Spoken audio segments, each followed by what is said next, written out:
नमस्ते दोस्तों, क्या आपने कभी ऐसी पहेलियों के बारे में सुना है जो आपके दिमाग को घुमा दे? ऐसी पहेलियां जो तर्क और तथ्य के बीच की रेखा को धुंधला कर दें और आपको ये सोचने पर मजबूर कर दें कि असल में क्या सही है और क्या गलत।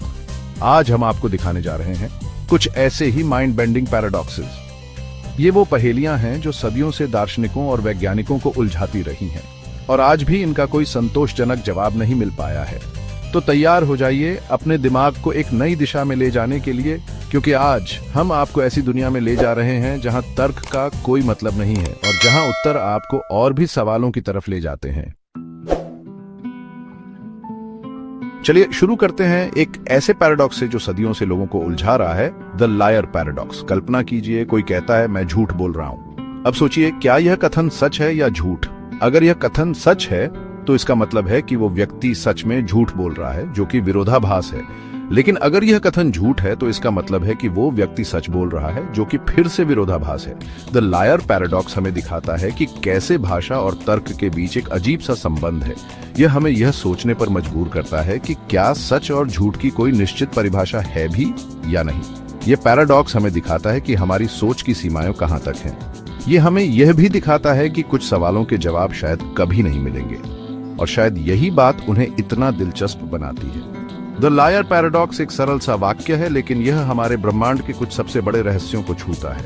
यह हमें याद दिलाता है कि दुनिया जितनी सरल दिखती है उतनी है नहीं। यह पैराडॉक्स सदियों से दार्शनिकों और गणितज्ञों को उलझा रहा है और आज भी इसका कोई संतोषजनक जवाब नहीं मिल पाया है। कुछ लोग मानते हैं कि द लायर पैराडॉक्स हमें भाषा की सीमाओं के बारे में बताता है, जबकि कुछ का मानना है कि यह हमें तर्क की सीमाओं के बारे में बताता है। जो भी हो, द लायर पैराडॉक्स एक ऐसा सवाल है जो हमें सोचने पर मजबूर करता है और शायद यही बात सबसे जरूरी है। तो अगली बार जब आप किसी को झूठ बोलते हुए सुने तो एक बार रुक कर सोचिए, क्या सच में हम जानते भी हैं कि झूठ क्या है? अब चलते हैं एक और दिमाग घुमा देने वाले पैराडॉक्स की तरफ, द बार्बर पैराडॉक्स। सोचिए, एक गांव में एक नाई है जो सिर्फ उन्हीं पुरुषों की दाढ़ी बनाता है जो खुद अपनी दाढ़ी नहीं बनाते। अब सवाल ये है, क्या नाई खुद अपनी दाढ़ी बनाता है? अगर वो खुद अपनी दाढ़ी बनाता है तो उसे अपनी दाढ़ी नहीं बनानी चाहिए, क्योंकि वो सिर्फ उन्हीं पुरुषों की दाढ़ी बनाता है जो खुद अपनी दाढ़ी नहीं बनाते। लेकिन अगर वो खुद अपनी दाढ़ी नहीं बनाता तो उसे अपनी दाढ़ी बनानी चाहिए, क्योंकि वो उन सभी पुरुषों की दाढ़ी बनाता है जो खुद अपनी दाढ़ी नहीं बनाते। The barber paradox the liar paradox की तरह ही हमें सेट थ्योरी की नींव पर सवाल उठाने पर मजबूर करता है। यह हमें दिखाता है कि कैसे एक साधारण सी परिभाषा भी विरोधाभास पैदा कर सकती है। ये पैराडॉक्स हमें याद दिलाता है कि दुनिया को समझने के लिए हम जो नियम बनाते हैं वो हमेशा सही नहीं होते।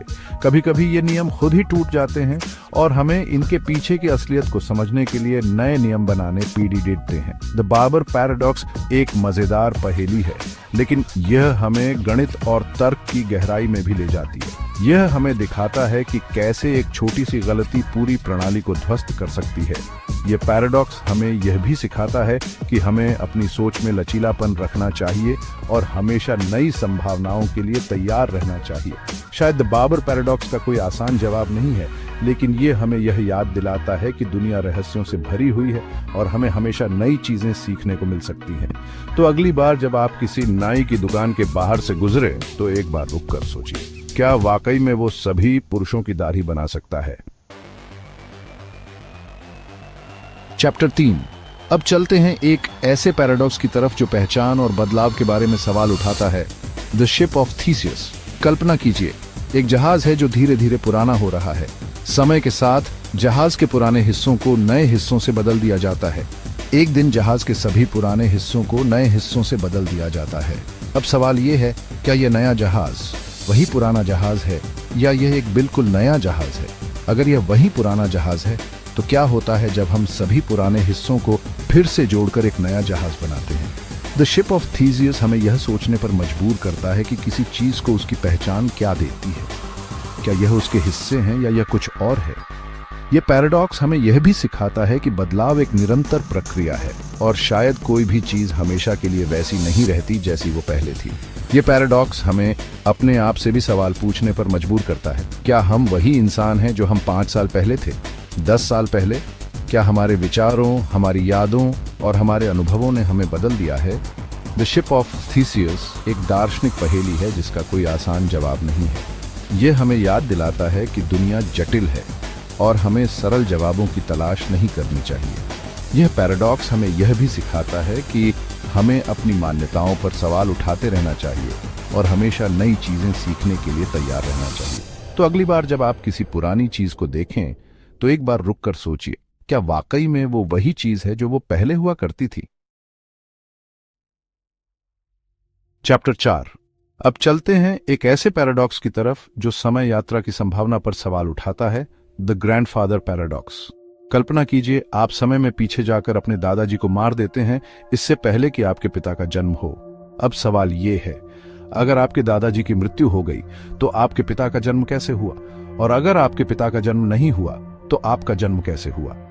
द ग्रैंडफादर पैराडॉक्स हमें दिखाता है कि समय यात्रा के विचार में कुछ बुनियादी विरोधाभास हैं। यह पैराडॉक्स हमें यह भी सिखाता है कि समय एक जटिल अवधारणा है और हम अभी भी इसे पूरी तरह से नहीं समझ पाए हैं। कुछ वैज्ञानिकों का मानना है कि द ग्रैंडफादर पैराडॉक्स यह साबित करता है कि समय यात्रा असंभव है। उनका कहना है कि अगर समय यात्रा संभव होती तो हम अतीत में जाकर उसे बदल सकते थे, जिससे विरोधाभास पैदा होता। दूसरी ओर कुछ वैज्ञानिकों का मानना है कि द ग्रैंडफादर पैराडॉक्स का कोई मतलब नहीं है, क्योंकि यह इस धारणा पर आधारित है कि समय एक सीधी रेखा है। उनका कहना है कि हो सकता है कि समय एक सीधी रेखा ना हो, बल्कि एक चक्र हो, या शायद कुछ और ही हो जिसे हम अभी तक समझ नहीं पाए हैं। तो क्या समय यात्रा संभव है? द ग्रैंडफादर पैराडॉक्स हमें इस सवाल का कोई निश्चित जवाब नहीं देता, लेकिन यह हमें यह जरूर सिखाता है कि हमें अपनी सोच को खुला रखना चाहिए और हमेशा नई संभावनाओं के लिए तैयार रहना चाहिए। चैप्टर 5। आखिर में चलते हैं एक ऐसे पैराडॉक्स की तरफ जो आगमनात्मक तर्क की प्रकृति पर सवाल उठाता है, the paradox of the ravens. मान लीजिए कि यह कथन सत्य है, सभी कौवे काले होते हैं। अब अगर हम एक लाल सेब देखें तो यह कथन अभी भी सत्य है ना?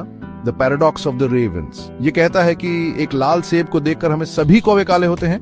कथन के बारे में कुछ नया जानने को मिलता है। यह थोड़ा अजीब लग सकता है क्योंकि लाल सेब का कौवों से कोई लेना देना नहीं है, लेकिन तर्क यह है कि अगर सभी कौवे काले हैं तो इसका मतलब है कि कोई भी गैर काला चीज कौवा नहीं हो सकती। इसलिए एक लाल सेब को देखकर हम इस बात की पुष्टि करते हैं कि यह कौवा नहीं है और अप्रत्यक्ष रूप से हम सभी कौवे काले होते हैं कथन का समर्थन करते हैं। The paradox of the ravens हमें यह सोचने पर मजबूर करता है कि हम कैसे सामान्यकरण करते हैं और कैसे हम अपने आसपास की दुनिया के बारे में निष्कर्ष निकालते हैं। यह हमें यह भी सिखाता है कि कभी कभी सबसे स्पष्ट उत्तर भी गलत हो सकते हैं और हमें हमेशा अपनी मान्यताओं पर सवाल उठाते रहना चाहिए। The paradox of the ravens एक मजेदार पहेली है जो हमें तर्क और प्रमाण की प्रकृति के बारे में गहराई से सोचने पर मजबूर करती है। यह हमें यह याद दिलाता है कि दुनिया जटिल है और चीजें हमेशा वैसी नहीं होती जैसी वे दिखती हैं। तो अगली बार जब आप कोई सामान्यकरण करें तो एक बार रुककर सोचिए, क्या वाकई में आपके पास उस सामान्यकरण का समर्थन करने के लिए पर्याप्त सबूत हैं?